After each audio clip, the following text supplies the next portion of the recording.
우리 한 목소리로 다 같이 읽도록 하겠습니다. 제가 캄보디아에서 예배 실시간 동영상 들어보니까요, 교독을 하게 되면 담임 목사님이 읽을 때는 목소리가 나와요. 근데 여러분들이 읽을 때는 안 나와. 그래서 다 같이 읽는 게 좋을 것 같아요. 예. 한번 마태복음 19장 16절에서 22절 말씀 다 같이 읽도록 하겠습니다. 시작. 어떤 사람이 주께 와서 이르되 선생님이여 내가 무슨 선한 일을 하여야 영생을 얻으리이까? 예수께서 이르시되 어찌하여 선한 일을 내게 묻느냐? 선한 이는 오직 한 분이시니라. 내가 생명에 들어가려면 계명들을 지키라. 이르되 어느 계명이오니까? 예수께서 이르시되 살인하지 말라, 간음하지 말라, 도둑질하지 말라, 거짓 증언하지 말라, 내 부모를 공경하라, 내 이웃을 내 자신과 같이 사랑하라 하신 것이니라. 그 청년이 이르되 이 모든 것을 내가 지키었사온데 아직도 무엇이 부족하나이까?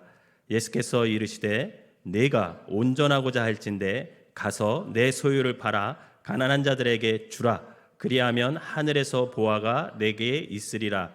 그리고 와서 나를 따르라 하시니 그 청년이 재물이 많음으로 이 말씀을 듣고 근심하며 가니라. 아멘. 반갑습니다, 여러분. 반가우시죠? 오랜만에 설교할 때는 좀 떨려요. 그러나 성령님께서 이 시간도 우리와 함께 하실 걸 믿고 전하는 전하 듣는 여러분들이랑 다 같이 은혜 받는 시간 되시기를 바랍니다. 옛날에는 이렇게 봤을 때 여러분들 머리만 보였거든요. 여기만 이렇게.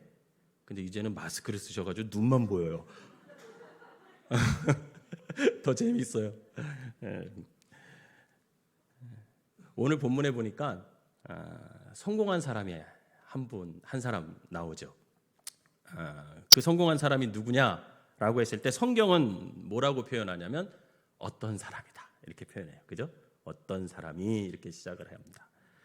저는 이 본문을 읽을 때마다 이 성공한 어떤 사람, 이 어떤 사람의 얼굴 표정, 그리고 걸음걸이, 그가 입고 있는 옷, 그의 말투, 저는 이게 생생하게 느껴져요.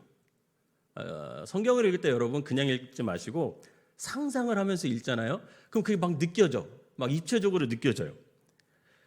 여러분 우선 그의 얼굴 표정이 어떨 것 같아요? 제가 생각하기에 그 사람의 이 어떤 사람의 얼굴 표정은 자신감이 넘치겠죠. 우선 자신감이 넘쳐요. 고개 숙이지 않습니다. 고개를 들고 자신감이 넘치는 것 같아요. 그의 걸음걸이가 당당하죠. 뭐 이렇게 위축되지 없어요. 그냥 당당합니다. 그의 말투는 제가 생각하기에 조금 높은 톤을 유지할 것 같아요. 조금 높은 톤을 유지하면서 거침없이 자신의 생각과 자신의 주장을 막 쏟아낼 수 있는 그런 말투인 것 같아요. 거기에 대하여 더해서 그가 말할 때 하는 손짓과 표정들, 여러분 그의 주장을 더욱 호소력 있게 이 손짓과 표정들이 상대방에게 호소력이 있을 것 같아 그렇게 표현될 것 같습니다. 더욱이 그가 입고 있는 옷은 화려하지는 않을 것 같아요. 제가 볼 때 화려하지는 않지만 사치스럽지 않은 옷 덕분에 그의 얼굴 표정, 어떤 걸음걸이, 말투, 이게 더욱더 그 어떤 사람의 좀 격을 높여주고 다른 사람들보다 좀 더 그 사람이 이렇게 뭐랄까 돋보이게 그런 그 사람이 일 것 같습니다. 이 어떤 사람이. 어느 날 이 성공한 어떤 사람이 예수님을 찾아 이렇게 질문해요. 뭐라고 질문합니까? 선생님이요, 내가 무엇을 하여야 영생을 얻겠습니까? 이렇게 질문을 해요. 사실 여러분 이 질문은요, 이 청년이 이 어떤 사람이 영생을 얻는 거에 관심이 있어서 질문한 게 아니야.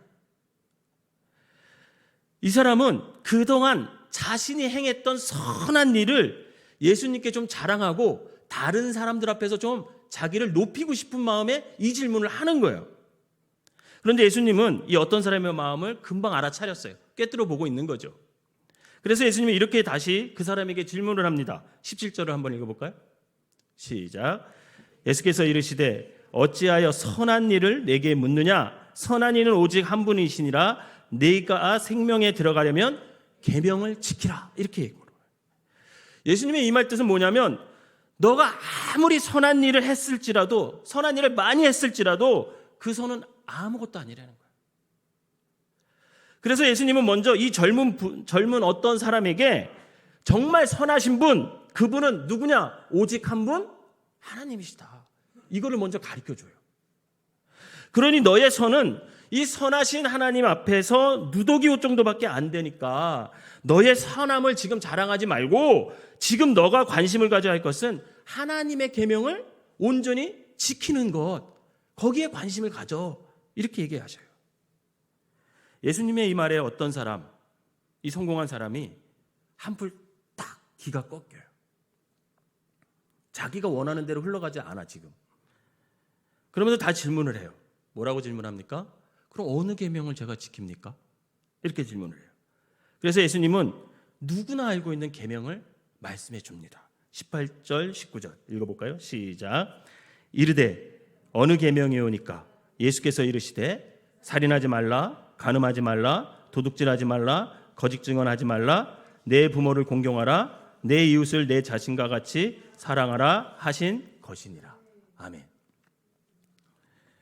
예수님은 그 당시 유대인이라면 모두 알고 있는 계명을 말씀해 주고 있어요. 사실 지금 예수님께서 말씀하고 계신 이 계명들은요, 유대인의 남자라면 모르는 사람이 아무도 없어요. 어릴 때부터 늘 부모님, 가정에서 또 회당에서 이 말씀을 듣고 자랐습니다. 하나님은 이스라엘 백성들에게 늘 말씀하셨어요. 신명기 6장 6절에서 9절 말씀 읽어봅시다. 시작. 오늘 내가 내게 명하는 이 말씀을 너는 마음에 새기고 내 자녀에게 부지런히 가르치며 집에 앉아 있을 때여든지 길을 갈 때여든지 누워 있을 때여든지 일어날 때여든지 이 말씀을 강론할 것이며 너는 또 그것을 내 손목에 매어 기호를 삼으며 내 미간에 붙여 표로 삼고 또 내 집 문설주와 바깥문에 기록할지니라. 아멘. 이렇게 유대인들은요, 태어나서 어릴 때부터 이런 교육을 받았기 때문에 이 계명을 모르는 유대인들은 없어요. 다 알고 있어요. 그런데 여기에 함정이 있어요. 함정. 사람들이 착각하는 게 있습니다. 여러분, 사람들은요, 알고 있잖아요. 그럼 행한다고 생각해요. 그럼 그렇지 않나요? 저도 그럴 때가 있어요. 알고 있으니까 에이, 늘 행하고 있어. 이렇게 생각할 때가 있어요. 알고 있으면 당연히 지금 내가 행하고 있다 생각하고 혹 지금 행하지 못한다 할지라도 언젠가는 내가 꼭 할 수 있을 거야 이렇게 생각해요. 여러분, 잘 알고 있는데 행하지 못하는 것들이 뭐가 있을까? 우선 자녀 교육 한번 생각해 볼까요?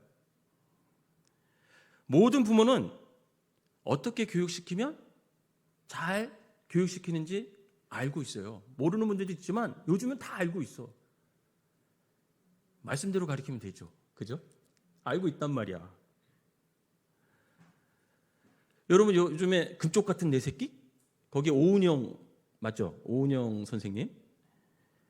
그분처럼 아이를 잘 가르치고 싶죠. 저희 안사람도 기독교 교육학과 나왔어요. 교육학과도 훌륭한 학문인데 거기에 기독교가 붙었으니 얼마나 훌륭한 학문을 배운 거예요. 그죠? 그런데 아이들이 뭐 잘못했을 때 우리 안사람이 훈계하는 것을 보면요, 그동안 배웠던 교육적인 방법은 다 사라져. 다 사라져. 그리고 감정만이 담긴 날카로운 혀와 그 혀로 독을 막 품어내면서 우리 아이들을 기를 죽여요. 제가 그러면 옆에서 그러죠. 야, 한 대 때리고 말아라. 여러분, 또 알면서 못하는 게 뭐가 있어요? 약속 꼭 지켜야 되는 거 알아요, 몰라요? 알아요. 저도 약속은 꼭 지켜야 되는 거 알아요. 근데 제가 약가요? 아니야. 제가 아내와 약속하고 못 지킨 게 많아요. 여러분, 모든 남편들은요, 아내와의 약속을 지키고 싶어 해요. 마음은. 아내들, 그 마음을 알아줘야 돼.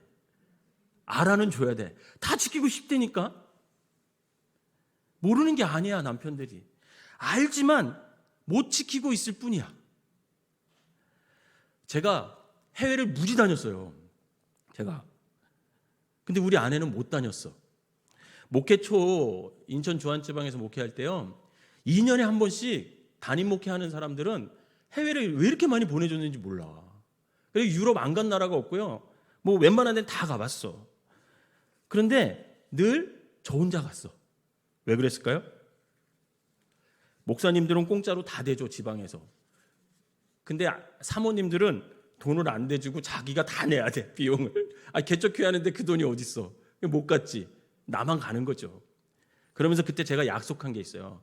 결혼 10주년 되면 내가 너와 함께 유럽 여행을 가겠다. 갔을까요? 못 갔어요. 그죠? 그때 해필이면 생명나무교회 부목으로 다시 왔어, 제가. 그래서 그 약속을 못 지켰어요. 그러면 또 약속을 해야 돼요. 또 약속을 했죠, 제가. 결혼 20주년 되면 이번엔 미국을 데려가겠다. 지금 엄청 불안합니다. 내년에 20주년이거든요. 근데 아무래도 못 지킬 것 같아. 이처럼 알고 있지만 행하지 못하는 것들이 너무 많이 있어요. 그런데 우리는 알고 있으면 행하는 줄 알고 착각할 때가 많아. 아마 이 부자도 어릴 때부터 가정에서 부모에게 또 회당에 가면 랍비들에게 늘 듣고 배웠던 계명들을 잘 알고 있었을 겁니다. 그러나 알고 있는 것이지 지키고 있는 건 아닌데, 그 부자 청년은 그 모든 계명을 잘 지키고 있다고 착각하고 심지어 자신 있게 그 계명을 내가 잘 지키고 있습니다, 이렇게 얘기를 해요, 예수님께. 20절 한번 읽어볼까요? 시작. 그 청년이 이르되 이 모든 것을 내가 지키었사온데 아직도 무엇이 부족하오리까? 그 청년은 자신의 수준에서 이 계명들을 잘 지킨다고 생각하고 있었어요. 그러나 그 다음 예수님의 말씀과 그 청년의 태도로 볼 때 그는 계명을 잘 지킨다고 착각하고 있었던 것이지 계명을 온전히 지키고 있지는 않았어요. 21절 22절 시작. 예수께서 이르시되 내가 온전하고자 할진대 가서 내 소유를 팔아 가난한 자들에게 주라. 그리하면 하늘에서 보화가 내게 있으리라. 그리고 와서 나를 따르라 하시니 그 청년이 재물이 많음으로 이 말씀을 듣고 근심하며 가니라. 우선 예수님은 그 청년이 온전하지 않다는 걸 지적을 해요. 너가 온전할진데, 이 말은 무슨 말이에요? 지금 너가 온전하지 않다라는 거예요. 온전해지면 온전해질 필요가 없단 말이죠. 근데 지금 온전하지 않다라는 것을 예수님이 말씀해 주고 있어요. 21절에 보면 내가 온전하고자 할진대, 이 말씀은 지금 이 청년이 온전하지 않았다는 거죠. 즉 너는 계명을 잘 지키고 있다고 생각하지만 그것은 온전히 계명을 지키고 있지 않은 것임을 예수님이 우선 밝혀줘요. 그러면서 예수님은 온전하게 되는 방법을 가르쳐주죠. 21절 후반부에 이렇게 기록되어 있죠. 가서 내 소유를 팔아 가난한 자들에게 주라. 그리하면 하늘에서 보화가 내가 있으리라. 그리고 와서 나를 따르라 하시니. 예수님은 이 부자 청년에게 온전하게 계명을 지키는 방법으로 자신의 소유를 다 팔고 가난한 자들에게 나눠주라. 그리고 나를 따르라. 이렇게 말씀해 줘요. 그랬더니 이 부자 청년의 반응이 어떻습니까? 22절 시작. 그 청년이 재물이 많음으로 이 말씀을 듣고 근심하며 가니라. 청년은 예수님께서 온전하게 율법을 지키는 법을 가르쳐 주었는데요, 그 말을 듣고 막 기뻐하는 것이 아니라, 도전받는 것이 아니라 어떻게 했대요? 근심하며 돌아갔대. 이 돌아가는 청년의 모습을 상상해 보면 처음에 자신감을 갖고 당당하게 예수님을 만나러 온 모습은 온데간데였고 어깨가 쭉 처지고 땅이 꺼질 정도로 한숨을 쉬면서 돌아서는 이 부자 청년이 눈에 선하게 보입니다. 여러분, 진리를 깨달았는데 그 진리가 이 청년에게 근심거리가 됐다라는 거예요. 그러면 왜 이 청년이 근심하며 돌아갔을까? 제가 생각에 두 가지 이유가 있었던 것 같아요. 첫 번째는 그는 지금까지 자신이 계명을 잘 지키고 폼나게 살 수 있는 그 이유가 뭐냐?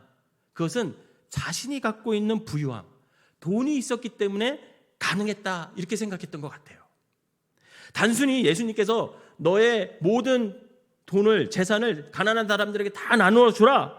여러분 그렇게 되면 어떻게 돼요? 이 사람에게 돈이 남아요 안 남아요? 안 남잖아요.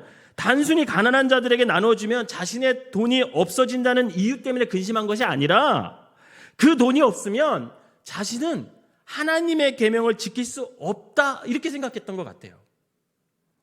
즉 그동안 자신이 하나님의 계명을 지킬 수 있었던 이유는 지금 자신이 갖고 있는 돈, 부유함, 높은 위치 이런 게 있었기 때문에 가능하다 이렇게 생각했던 것 같아요. 그런데 예수님은 그 돈을 가난한 사람들에게 나누어 주라 이렇게 말합니다.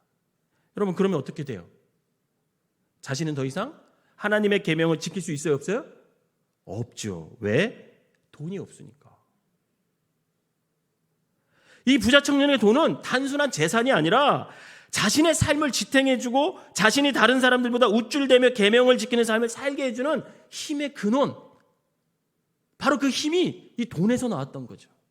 즉 그에게 돈은요 자기 자신이었고 우상이었던 것입니다. 다른 이유는 이 부자 청년은 가난한 자들에게 자기의 돈을 나눠주면 그 돈이 모두 사라지는 줄 알았어. 그런데 놀라운 사실은요, 가난한 자들에게 나누어 주는 돈은요 사라지는 것이 아니라 예수님은 뭐라고 말씀하시냐면 하늘의 보화로 저축된다라고 말씀하세요. 21절을 우리 다시 한번 읽어볼까요? 21절 시작. 예수께서 이르시되 내가 온전하고자 할진대 가서 내 소유를 팔아 가난한 자들에게 주라. 그리하면 하늘에서 보화가 내게 있으리라. 그리고 와서 나를 따르라 하시니. 아멘. 이 말씀에서 분명히 예수님이 말씀하세요. 뭐라고 말씀하십니까? 내 소유를 가난한 자들에게 주라. 그리하면 하늘에서 보화가 될 것이다. 즉 돈이 사라지는 것이 아니라요 하늘에서 보화가 된다는 말씀을 예수님이 하고 계십니다. 여러분 놀랍지 않습니까? 가난한 자들에게 나눠주는 것은요 내 돈이 사라지는 게 아니에요. 내 돈이 사라지는 게 아니라 하늘에서 내 보화가 된다라는 거예요. 저는 이 말씀을 믿습니다. 여러분들 믿으시기 바랍니다. 여러분 현대 사회에는요 많은 종류의 화폐들이 있어요. 이제는 단순히 우리가 갖고 있는 5만 원짜리, 만 원짜리 동전 이게 화폐가 아니라 여러 가지 다양한 화폐들이 나타나기 시작했어요. 그 대표적인 게 뭐예요? 비트코인, 그죠? 주식, 다 이게 돈이에요. 근데 비트코인, 주식 다 힘들어. 그렇잖아요. 여러분 옛날에는 은행에 저축하면 이자가 붙었어요, 그죠? 이제 이자 안 붙어. 어느 나라는요 은행에다 돈을 맡기잖아요. 그럼 내가 돈을 더 내야 돼. 마이너스 이자래서. 불안해요. 그런데 가난한 사람들에게 나누어주는 돈은 하늘에서 안전하게 나의 보화로 쌓인대.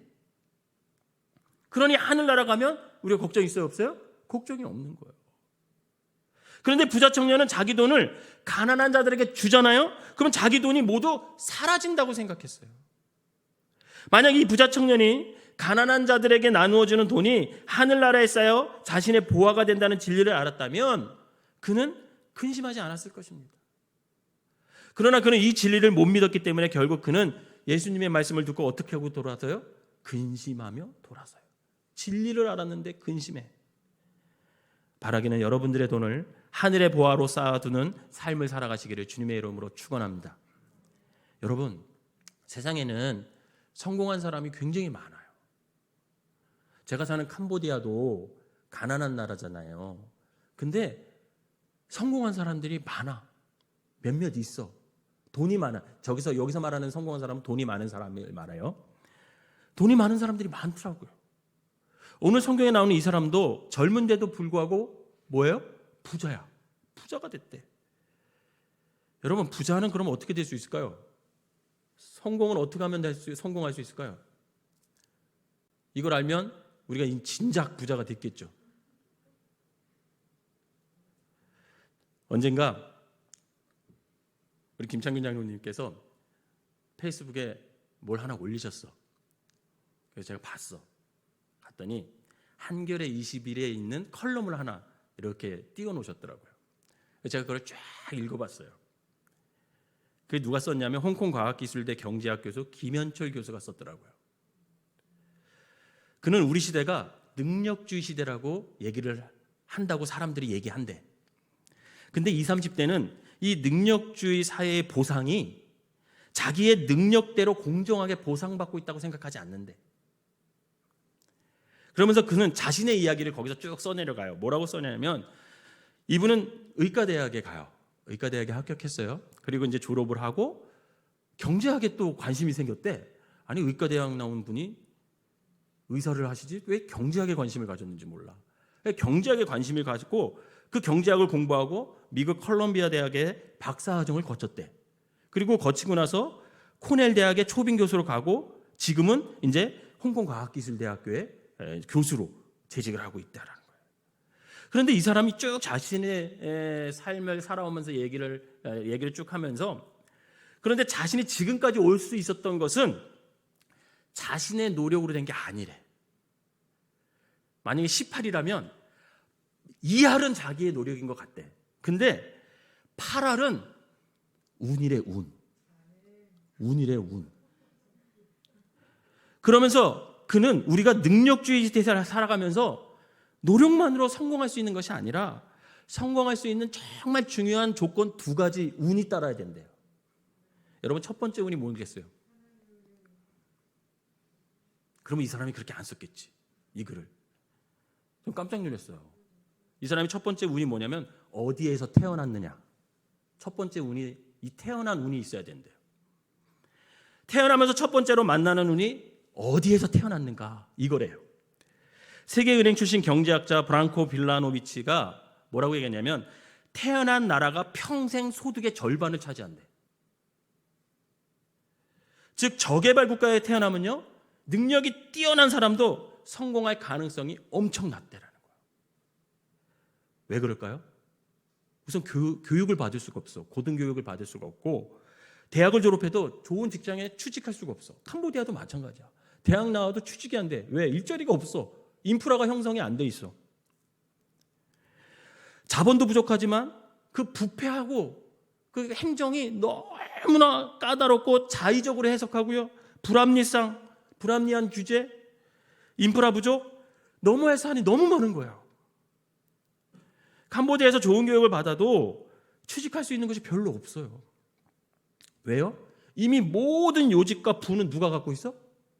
훈센 총리가 갖고 있어. 훈센 총리가. 그 측근들이 다 소유하고 있어요. 그래서 그 라인을 타지 않고는요, 성공할 수 있어요, 없어요? 성공할 수 없어. 여러분, 그에 비해 대한민국이라는 선진국에 태어난 것만으로도요, 우리는 상위 20% 안에 들어있대요. 전 세계에. 여러분, 우리 부자예요.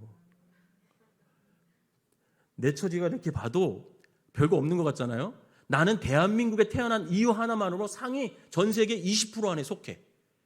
여러분, 믿으시길 바랍니다. 여러분은 운이 좋게 태어난 사람들이야.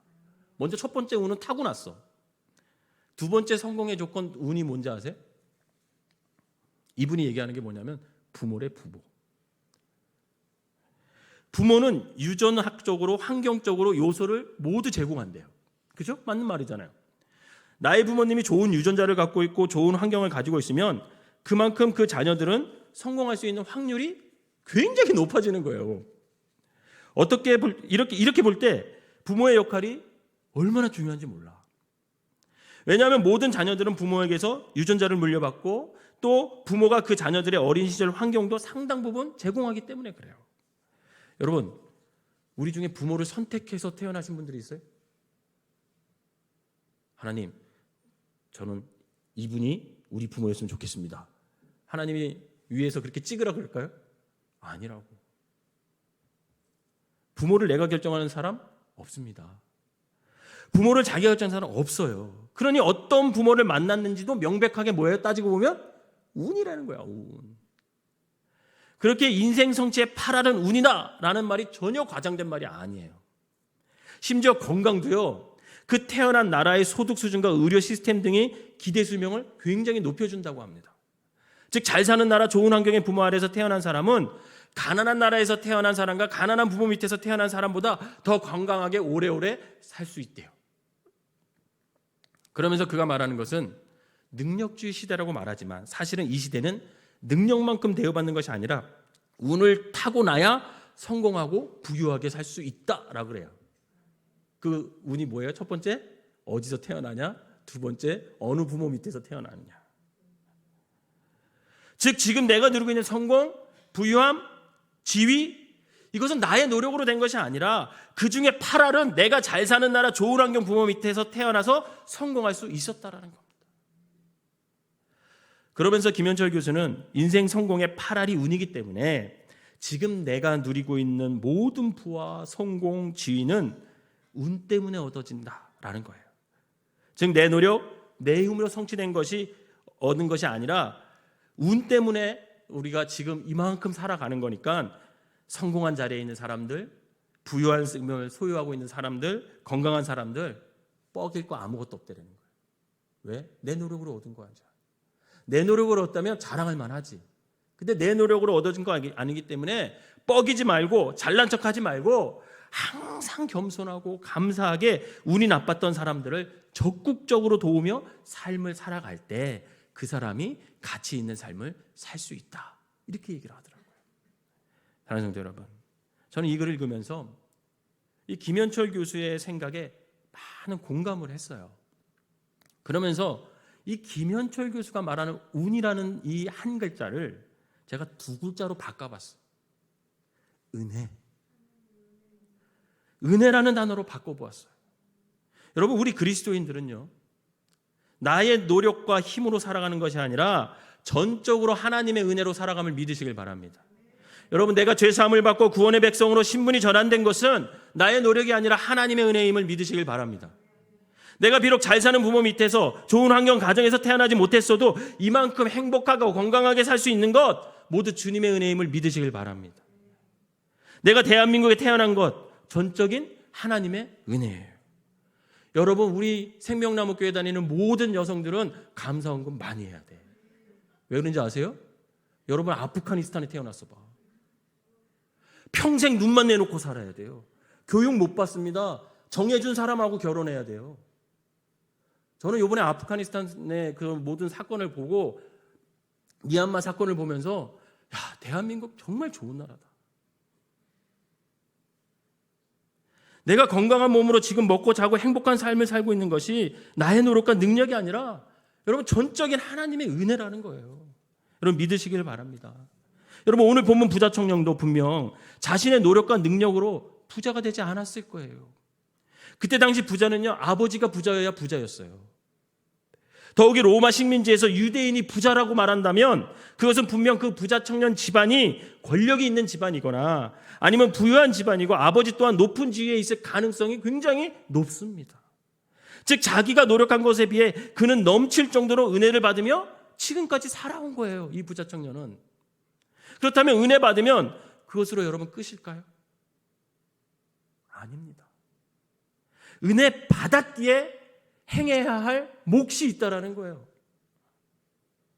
이렇게 은혜를 받았기에 이 부자 청년과 은혜 받은 우리가 해야 할 일이 있어요. 해야 할 일이. 사랑하는 성도 여러분, 은혜 받은 사람들은 진리 앞에서 근심하지 않습니다.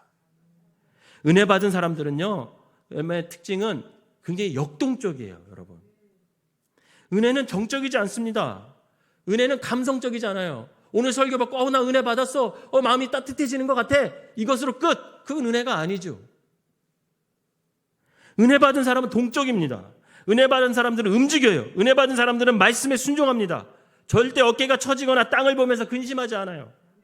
은혜 받았기 때문에 하나님의 운동력이 우리 안에서 역사하는 거예요, 막. 그래서 은혜 받은 사람들은 하나님의 운동력으로 복음을 전하고 선언해가고 사랑하고 감사하고 자신의 것을 나누는 삶을 살아갈 수 있는 거죠. 여러분 삭개오 보세요. 은혜 받았기에 그는 결단합니다. 그는 주님을 만나고 은혜 받았기에 결단해요. 내 소유의 절반을 가난한 자에게 주겠사오며 만일 누구 것을 속여 빼앗은 일이 있으면 내가 네 갑절이나 갚겠습니다. 얼마나 멋진 역동적인 삶입니까? 삭개오는 은혜 받았기에 자신이 소유하고 생각했던 재물을 가난한 사람들에게 나눠주고 회개하여 자신의 잘못을 깨닫고 행동으로 자신이 속인 모든 사람들에게 4배로 갚아주는 그런 놀라운 삶으로 변화됩니다. 여러분, 마리아, 요한복음 12장에 나사로의 여동생 마리아, 예수님으로부터 은혜를 받았어요. 그녀는 은혜를 받고 자기가 소유하고 있는 가장 값진 순전한 나드 향유를 예수님의 앞에 부으며 예수님의 장례를 준비합니다. 여러분, 그 정도의 향유라면요, 멋진 남편을 얻을 수 있고요, 심지어 시집을 가서 행복하게 잘 살 수 있어요. 그러나 그녀는 은혜 받았기에 자신의 안락만을 생각하지 않고 주님의 고난과 아픔을 생각하며 주님을 위해 자신이 할 수 있는 일이 뭔지 찾아서 지금 행하고 있는 것. 이렇듯 은혜 받았기에 마리아는 자신의 가장 귀한 것을 주님께 드리는 거예요. 여러분, 바울도 마찬가지죠. 바울도 은혜 받았기에 예수님 믿기 전 모든 것을 배설물로 여긴대. 오직 하나님께로부터 난 의를 내가 가장 귀하게 여기며 평생 그 의에 도달하기 위해 전도하고 교회를 세우고 성경을 기록하고 영혼 구원하는 일에 역동적으로 전 생애를 바치며 살아갑니다. 바울은 은혜 받았기 때문에 그렇게 살 수밖에 없었어요. 사랑하는 성도 여러분, 은혜 받은 사람들은 진리 앞에서 근심하지 않습니다. 은혜 받은 사람들은 사랑할 수 있어요. 은혜 받은 사람들은 가난한 사람들에게 나의 재물을 나누며 살 수 있습니다. 은혜 받은 사람들은 복음을 전하며 살 수 있어요. 은혜 받은 사람들은 나를 위해서가 아니라 주님을 위해 살아갈 수 있습니다. 은혜 받은 사람들은 온전한 예배를 하나님께 드릴 수 있어요. 은혜 받은 사람들은 모든 것에 감사하며 운이 나쁜 사람들을 위해 적극적으로 그들에게 도움을 주며 살아갈 수 있는 능력이, 그런 역동성이, 그런 적극성이 그들에게 있습니다.